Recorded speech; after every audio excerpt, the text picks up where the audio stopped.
እንደምን አላችሁ? እኔ አለው እግዚአብሔር ይመስገን ደህና ነኝ። ዛሬም በጠቃሚና በአዲስ ፕሮግራም በድጋሜ ተገናኝተናል።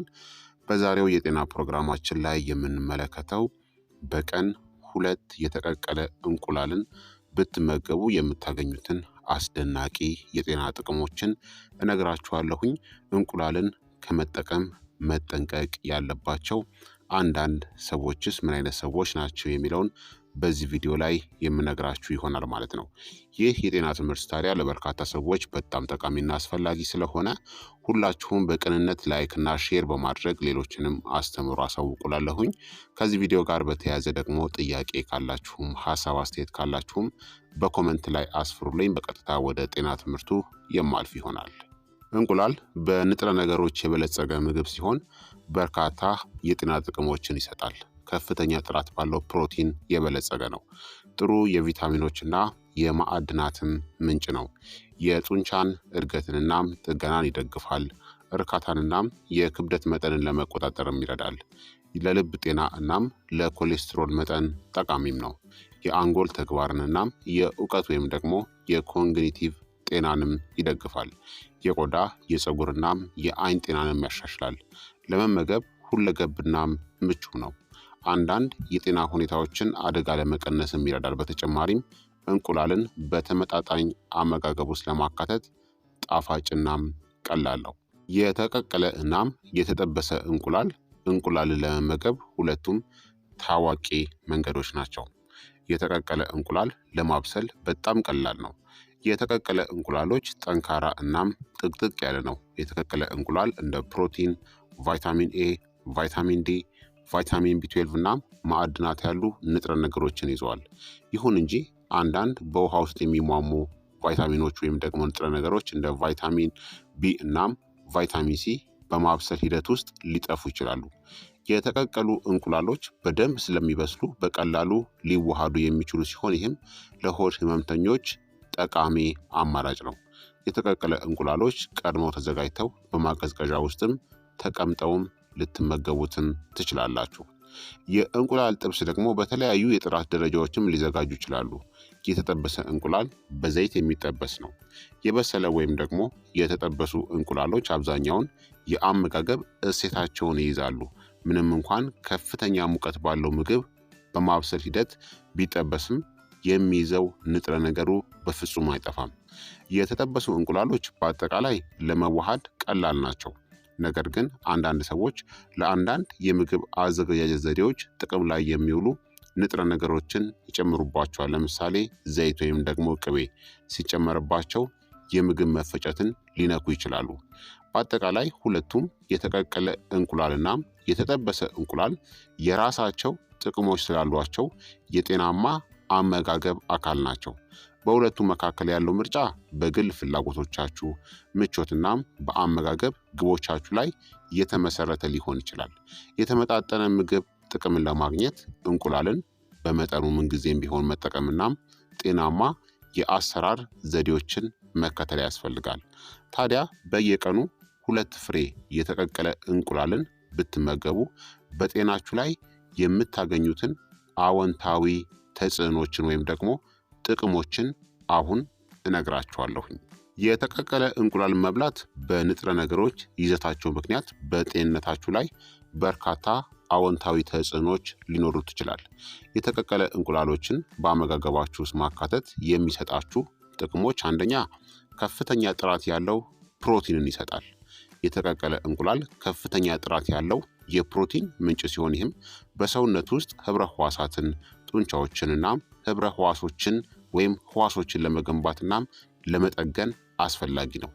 ፕሮቲን ጤናማ ሜታቦሊዝምን ለመጠበቅናም ክብደትን ለመቆጣጠርም አስፈላጊ ነው። ሁለተኛ በንጥረ ምግቦች የበለጸገ ነው። የተቀቀለ እንቁላል እንደ ቫይታሚን ኤ፣ ቫይታሚን ዲ፣ ቫይታሚን ቢ12፣ ፎሌት፣ ሴሊኒየም እና ፎስፈረስ ባሉ ጠቃሚ ንጥረ ነገሮች የተሞላ ነው። እነዚህ ንጥረ ነገሮች አጠቃላይ ጤናንና ደህንነታችንን በመደገፍ ረገድ ወሳኝ ሚናን ይጫወታሉ። ሶስተኛ ጥሩ የኮሊን ምንጭ ነው። እንቁላል ለአእምሮ ጤና፣ ለጉበት ተግባርናም ለሜታቦሊዝም ጠቃሚ የሆነ የኮሊን የምግብ ምንጭ አንዱ ነው። ኮሊን ለሴል ሽፋኖች እድገትናም ተግባር አስፈላጊ የሆነ ማዕድን ነው። አራተኛ የካርዲዮቫስኩላር ጤናንም ይደግፋል። የተቀቀለ እንቁላል ለልብ ጤና ጠቃሚ የሆኑትን ኦሜጋ 3 ፋቲ አሲድን ጨምሮ በጤናማ ቅባቶች የበለጸገ ነው። ኦሜጋ 3 ፋቲ አሲዶች እብጠትን ለመቀነስ፣ የኮሌስትሮል መጠንን ለመቀነስ እናም አጠቃላይ የልብና የደም ስር ወይም ደግሞ የካርዲዮቫስኩላር ተግባራትን ለማሻሻል ይረዳሉ። እንቁላል ጤናማ ስብናም እንደ ሉቲንናም ዚያካንቲን ያሉ የአንቲ ኦክሲዳንት ንጥረ ነገሮችን በውስጡ የያዘ ሲሆን ይህም እብጠትን በመቀነስ እናም የኮሌስትሮል መጠንን በመቀነስ የልብ ጤናን ለማሻሻልም ይረዳል። አምስተኛ ክብደትንም ለመቆጣጠር ይረዳል። እንቁላል በካሎሪ ዝቅተኛ እናም በፕሮቲን የበለጸገ ሲሆን ይህም ረዘም ላለ ጊዜ የመጥገብ ስሜት እንዲሰማን እናም አጠቃላይ ቀኑን ሙሉ የካሎሪ ፍጆታችን እንዲቀንስ ያደርጋል። ይህም ክብደትን ለመቀነስ ይረዳል። በተቀቀሉ እንቁላሎች ውስጥ ያለው የፕሮቲንናም የጤናማ ቅባቶቹ ውህደት የሙሉነት ስሜትንናም ጥጋብን ያበረታታል። ይህም ክብደትን ለመቆጣጠርናም ከመጠን በላይ መብላትን ይከላከላል። ስድስተኛ የአጥንት ጤናን ለማሻሻልም ይረዳል። የተቀቀለ እንቁላል የቫይታሚን ዲ፣ ካልሽየም እናም ፎስፈረስ ያሉ ንጥረ ነገሮች ጥሩ ምንጭ ሲሆን እነዚህም ጠንካራ እናም ጤናማ አጥንትን ለመጠበቅ አስፈላጊ ንጥረ ነገሮች ናቸው። እነዚህን ንጥረ ነገሮች በበቂ መጠን መውሰድ ኦስቲዮፖሮሲስን እናም የአጥንት ስብራትን አደጋ ለመቀነስም ይረዳል። ሰባተኛ የተቀቀለ እንቁላል የአይን ጤናንም ያሳድጋል። የተቀቀለ እንቁላል እንደ ሉቲንናም ዚያካንቲን ያሉ የአንቲ ኦክሲዳንት ንጥረ ነገሮችን ስለሚይዝ ለአይን ጤና በጣም ጠቃሚ ነው። እነዚህ አንቲ ኦክሲዳንቶች አይኖችን ከእድሜ ጋር ከተያያዙ ማኪውላር ዲጀነሬሽን ለመጠበቅና አጠቃላይ እይታን ለማሻሻልም ይረዳሉ። ስምንተኛ የቆዳ ጤንነትንም ያሳድጋል። እንደ ቫይታሚን ኤ እናም ሴሌኒየም ባሉ የተቀቀለ እንቁላል ውስጥ የሚገኙት የቪታሚኖች እናም የማዕድናት ብዛት የኦክሳይድ መጎዳትን በመከላከል እብጠትን በመቀነስ እናም ኮላጅን ምርትን በመደገፍ ጤናማ ቆዳን ያበረታታል። ዘጠነኛ የተቀቀለ እንቁላል የአንጎል ተግባርን ለመደገፍም ይረዳል። ኮሊን፣ ቫይታሚን ቢ12 እናም ኦሜጋ 3 ፋቲ አሲድን ጨምሮ የተቀቀለ እንቁላል ውስጥ የሚገኙት ንጥረ ነገሮች የአንጎል ተግባርን፣ የማስታወስ ችሎታንናም የእውቀት አፈጻጸምን በመደገፍ ረገድ ወሳኝ ሚናን ይጫወታሉ። የተቀቀለ እንቁላልን አዘውትሮ መጠቀም የአንጎል ጤናን ለመጠበቅናም የእውቀት ወይም ደግሞ የኮግኒቲቭ ማሽቆልቆል አደጋንም ይቀንሳል። አስረኛ የተቀቀለ እንቁላል ሁለገብናም ምቹም ነው። የተቀቀለ እንቁላሎች ለመዘጋጀት ቀላልናም ሁለገብ ሲሆኑ ምቹ እናም ገንቢ የሆነ የምግብ አማራጭም ያደርጋቸዋል። በራሳቸው እንዲሁ ልትበሉት፣ ወደ ሰላጣዎች፣ ወደ ሳንድዊች ልትጨምሩት ወይም ደግሞ በተለያዩ የምግብ አዘገጃጀቶች አመጋገብንናም ጣዕምን ለመጨመርም ልትጠቀሙባቸውም ትችላላችሁ። በአጠቃላይ የተቀቀለ እንቁላል ገንቢ እናም ምቹ የምግብ ምርጫ ሲሆን ይህም የተለያዩ የጤና ጥቅማ ጥቅሞችን የሚሰጥ ሲሆን የጡንቻን እድገትን ለመደገፍ፣ የልብ ጤናን ለማጎልበት፣ አጥንትን ለማጠናከር፣ የአንጎል ስራን ለማሻሻል እናም የቆዳ እናም የአይን ጤናን ለማሻሻልም ይረዳል። የተቀቀለ እንቁላልን በአመጋገባችሁ ውስጥ ማካተት የንጥረ ምግቦችን ቅበላ እናም አጠቃላይ ደህንነትን ለመጨመርም ቀላል መንገድ ነው። እንቁላል በአመጋገብ ኮሌስትሮል የበለጸገ ሲሆን ይህም በአንዳንድ ግለሰቦች ላይ ከፍተኛ የኮሌስትሮል መጠን እንዲኖር ያደርጋል። ይሁን እንጂ ጥናቶች እንደሚያሳዩት ለአብዛኛዎቹ ሰዎች እንቁላልን በመጠኑ መመገብ የደም ኮሌስትሮልን ደረጃዎችን በእጅጉ አይጨምርም። አንዳንድ ሰዎች ለእንቁላል አለርጂ ሊሆኑ ይችላሉ። ይህም እንደ ማሳከክ፣ እብጠትናም የመተንፈስ ችግር ያሉ አለርጂዎችን ሊያስከትል ይችላል። እንቁላሎች እንደ ገንቢ እናም ሁለገብ ምግብ ቢቆጠሩም ታዲያ በተወሰኑ የአመጋገብ ገደቦች፣ የአኗኗር ምርጫዎች ወይም ደግሞ የጤና ሁኔታዎች ምክንያት እንቁላልን መገደብ ወይም ደግሞ ከእንቁላል መራቅ ያለባቸው አንዳንድ ግለሰቦች አሉ። እነዚህን ደግሞ እነግራችኋለሁኝ። አንደኛ የእንቁላል አለርጂ ያለባቸው ሰዎች ናቸው። የእንቁላል አለርጂ በተለይ በልጆች ላይ ከሚከሰቱት የምግብ አለርጂዎች አንዱ ነው። የእንቁላል አለርጂ ያለባቸው ሰዎች እንደ ማሳከክ፣ እብጠት፣ የምግብ መፈጨት ችግር፣ የመተንፈስ ችግር ወይም ደግሞ አናፊላክሲስ ያሉ ምልክቶች ሊታዩ ይችላሉ። የታወቀ የእንቁላል አለርጂ ካለባችሁ የአለርጂ ምላሾችን ለመከላከል እንቁላልናም እንቁላል የያዙ ምግቦችን ማስወገድ በጣም አስፈላጊ ነው። ሁለተኛ፣ ከፍተኛ የኮሌስትሮል መጠን ካለባችሁ ነው። ከፍ ያለ የኮሌስትሮል መጠን ወይም ደግሞ የልብ ህመም ታሪክ ያለባቸው ሰዎች የኮሌስትሮል ይዘት ከፍተኛ በመሆኑ እንቁላልን በተለይም አስኳሉን እንዳይወስዱ ሊመከሩ ይችላሉ።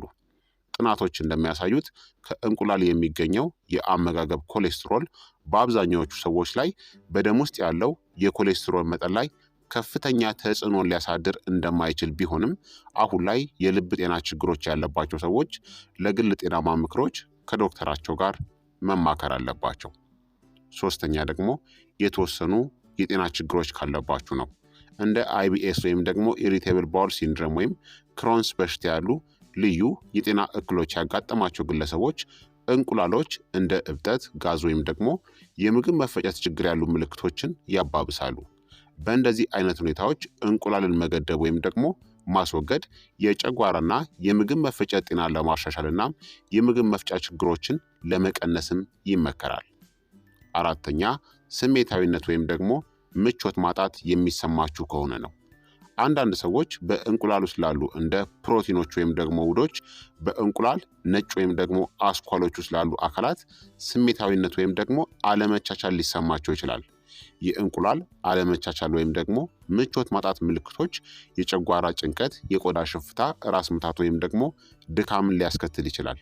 እንቁላልን ከተመገባችሁ በኋላ እንደነዚህ አይነት ምቾት ማጣት የሚሰማችሁ ከሆነ ከአመጋገባችሁ ውስጥ ማስወገድ ይመከራል። በአጠቃላይ ክቡራትና ክቡራን ተመልካቾቼ ለእንቁላሎች የግለሰቦች ምላሽ ሊለያዩ እንደሚችሉ እናም የአመጋገብ ምክሮች ከግል የጤና ፍላጎቶችና ምርጫዎች ጋር የሚስማሙ መሆን አለባቸው። በአመጋገባችሁ ውስጥ እንቁላልን ስለማካተት ስጋት ካለባችሁ ከጤና ባለሙያ ጋር መማከር ተገቢ ነው ማለት ነው። ስለዚህ ክቡራትና ክቡራን ተመልካቾቼ የዛሬው የጤና ትምህርቴ እንግዲህ ይህንን ይመስል ነበረ። የተቀቀለ እንቁላል በቀን 2 ፍሬ ብትጠቀሙ የምታገኙትን ድንቅ ጥቅሞችን በዚህ ቪዲዮ ላይ ነግሬያችኋለሁኝ። ማድረግ ያለባችሁ ጥንቃቄንም ነግሬያችኋለሁኝ ማለት ነው። በተለይ አንዳንድ የጤና ስጋት ወይም ደግሞ ችግር ካለባችሁ እንቁላልን በአመጋገባችሁ ውስጥ ከማካተታችሁ በፊት ለግል ብጁ ምክር ከቅርበት ካለው ከጤና ባለሙያ ጋር መማከር ይኖርባችኋል ማለት ነው። በቀጣይ የጤና ትምህርት የምንገናኝ ይሆናል። ይህ የጤና ትምህርት በጣም አስፈላጊና ጠቃሚ ስለሆነ ሁላችሁም በቅንነት ላይክና ሼር በማድረግ ሌሎችንም አስተምሩ፣ አሳውቁ እላለሁኝ። በቀጣይ የጤና ትምህርት እስከምንገናኝ ድረስ እኔንም እናንተንም ቸር ያቆየን። መልካም ጊዜ፣ መልካም ቆይታ። ቻው ቻው።